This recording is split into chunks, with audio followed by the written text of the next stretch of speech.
Doncs hi havia una qüestió aquí baix.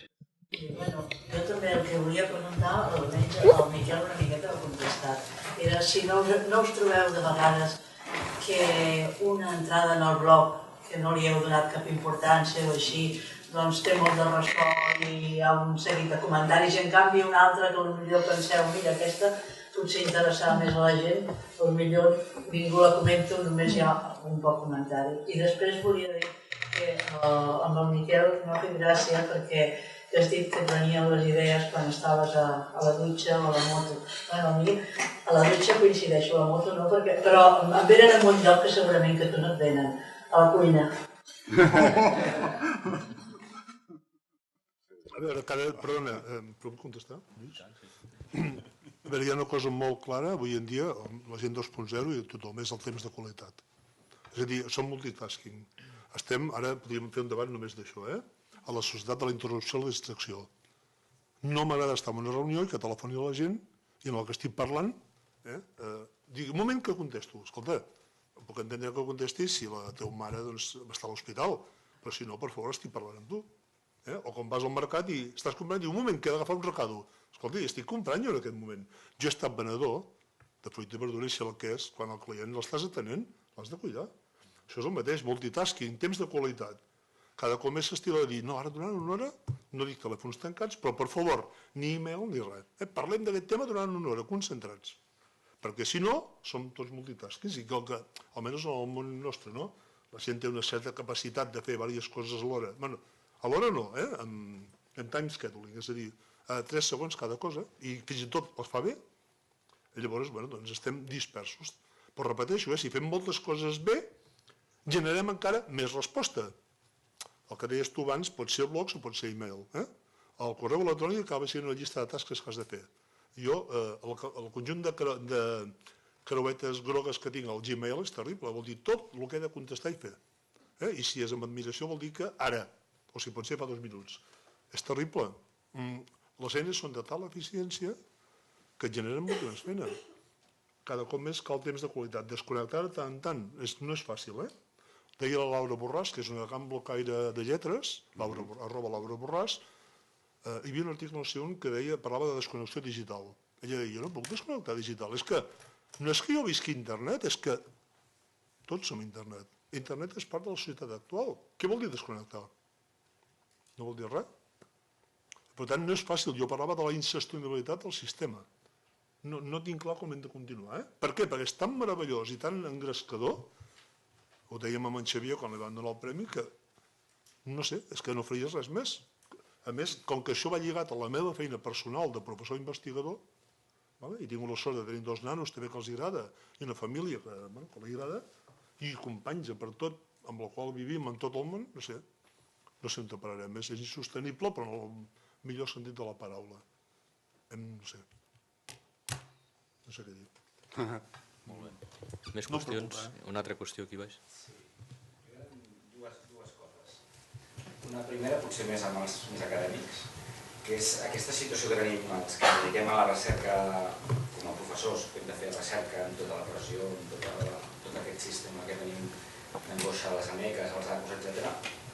Que d'alguna manera, dius, tot el que demanen bàsicament passa per seus papers, uns editors determinats també trobar, i d'altra banda la voluntat que alguns tenim de fer una difusió més oberta, que d'entrada pot ser una mica antagònica fins i tot, i que una cosa és la que se't compta, la que val, i l'altra la que potser fa més voluntàriament. Una mica vindria la vostra opinió en relació a si això d'alguna manera el fet de generar difusió del coneixement o transferència del coneixement mitjançant els blogs ha d'estar o pot estar reconegut d'alguna manera, perquè alguns professors diuen, escolta, si això no ens serveix de res, per què ho fas? Per què inverteixes temps aquí? Perquè m'agrada.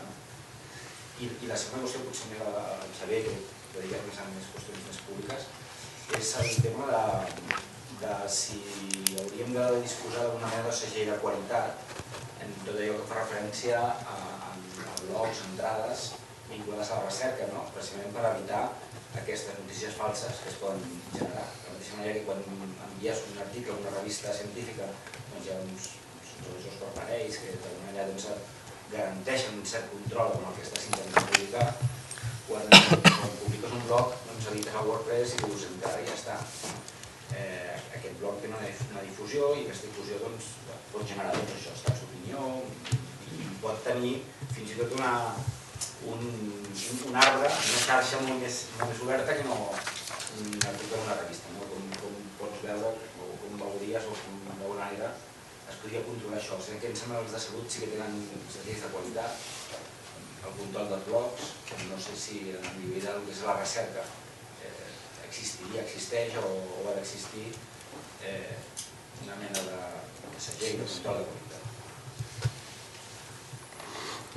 Bueno, jo començo, encara que no hi has dit amb ell, començo pel final, perquè jo faig una cosa, jo faig classes, clar, i aleshores a tots els estudiants jo els hi faig fer, a banda de treballs diferents, els hi faig unes preguntes a tots i aleshores en les respostes les fan a casa seva i curtetes, que em responguin curt, però faig posar l'hipervincle d'on t'han tret la informació. Aleshores, moltes vegades poso malament perquè la informació és incorrecta, perquè la resposta és incorrecta. Algunes són de Wikipedia, perquè són incorrectes. Per tant, qui avalua l'avaluador? Entres a l'enciclopèdia catalana i és incorrecta, entres a no sé on i és incorrecta. Qui valora aquesta informació? No ho sé. Jo tinc molts dubtes sobre això. La veritat és que tinc molts dubtes. Els segells de qualitat són molt formals a vegades. Qui comprova... O sigui, no ho sé. Però en quant a la valoració, a veure, quan algú em pot preguntar una cosa d'aquestes, jo li puc contestar, tu mires el futbol, i jo no tinc cap interès en mirar el futbol, i en canvi em produeix més plaer fer això. Ja ho sé, jo, un altre plantejament vital, jo a la gent li dic que sóc un privilegiat, i sóc un privilegiat perquè faig el que vull i a sobre em paguen. Perquè m'agrada la feina que faig. I que vivim estressadíssims i fem 1000 coses, però m'ho passo molt bé fent classes, m'ho passo molt bé fent coses a la universitat i després en això altre no em paguen, m'ho passo molt bé fent aquestes coses. Per tant, em considero un privilegiat des d'aquest punt de vista. Quanta gent pot dir que fa la feina que li agrada? Doncs jo faig la feina que m'agrada, aleshores totes, i aquesta satisfacció que tinc de fer això, torna a ser aquella motivació, em motiva això, bueno, em motiva, i només que 3, 4, 5 persones realment estiguin realment interessades, no que m'hagin llegit, això m'és igual, que realment estiguin interessades o que puguin influir en 3, 4, 5 persones, em produeix una satisfacció, mentre que em llegeixin 100 que... doncs cap. No sé, és la meva valoració així. Són sensacions. La idea del Xavier és bona, és molt bona, passa que jo penso que és de complexa gestió. És a dir, jo crec que quan hi ha un blocaire o quan hi ha un post que hi ha una informació incorrecta, normalment aquell autor ben segur que no és un autor de referència. Normalment, si t'hi fixes en els bloc rols d'un mateix àmbit, ja tothom s'apunta entre tothom. Les referències són entrellaçades. Aleshores, quan hi ha algú que té uns continguts no adequats, ben segur que ningú ja no l'enllaça. O sigui, tots fem una mica de content curator, tots fem una mica de veure quins són els bons continguts i els destriem. Quan un contingut no és bo, jo crec que queda automàticament fora de la xarxa, penso. És poc referenciat. Sí. No ho veus així, Xavier? Sí, no. Era per jo ho fer un plantejament. No. Més a nivell institucional. La idea és molt bona. No com a idea, sinó com... Sé que existeixen d'altres àmbits. No sé si en l'àmbit de la recerca... Jo m'agrada molt el que ha dit. Content creator, gestors de la rellevància. Els que estem aquí crec que som gestors de la rellevància.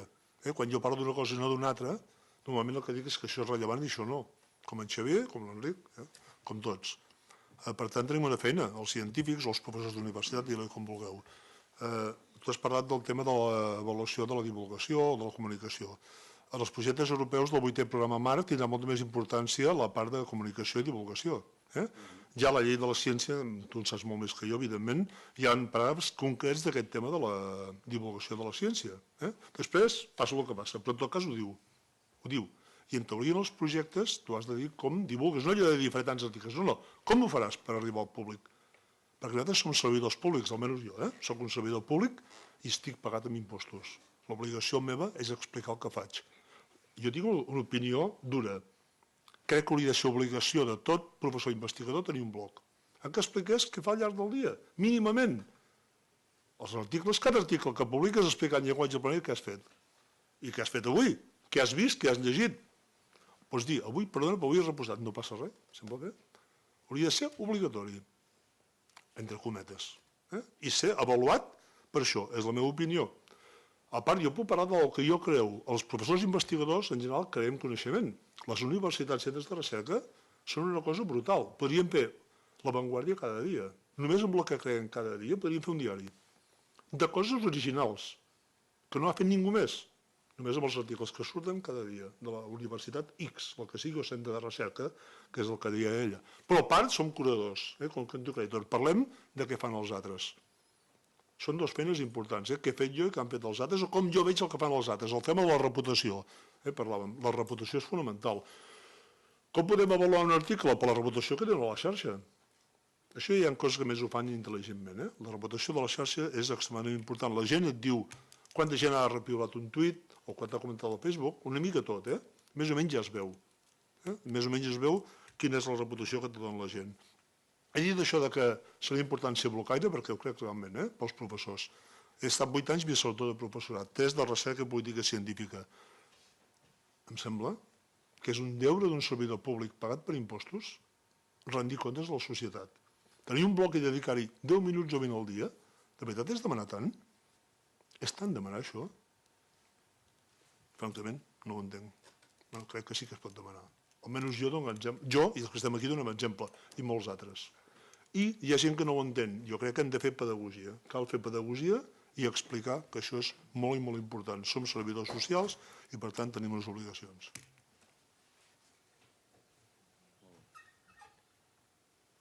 Si hi ha alguna darrera qüestió a contestar, tindrien temps. I si no, aviam, aniríem tancant.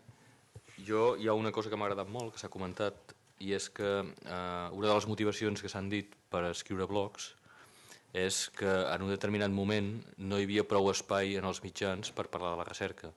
Jo penso que això és molt important i poder dir les coses obertament sense masses límits crec que és molt sa, molt positiu. També considero que crear estats d'opinió a partir de tothom que vol opinar sobre les coses ajuda a sanejar, a democratitzar la pròpia recerca i els seus entorns.